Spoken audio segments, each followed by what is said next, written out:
Alright, we're out here looking at the garden.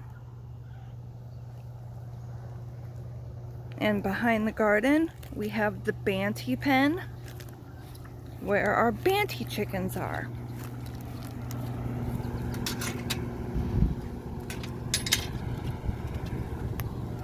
That's a compost tank.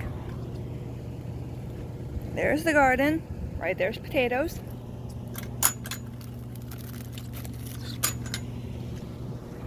And there's some strawberries. Green beans. Rhubarb. Berries. More berries. And these are our Banties. And I typically give them treats. And then I just realized I forgot the egg basket. But I can show you the inside.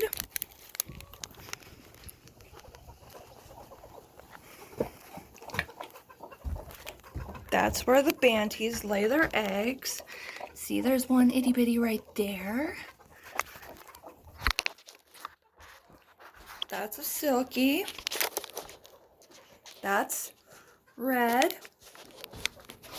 That one right there is Cece. She's my son's Banty. And then this is the yard they have. And we have some trees here. These are pear trees. And that's it for video 2. I hope y'all like it.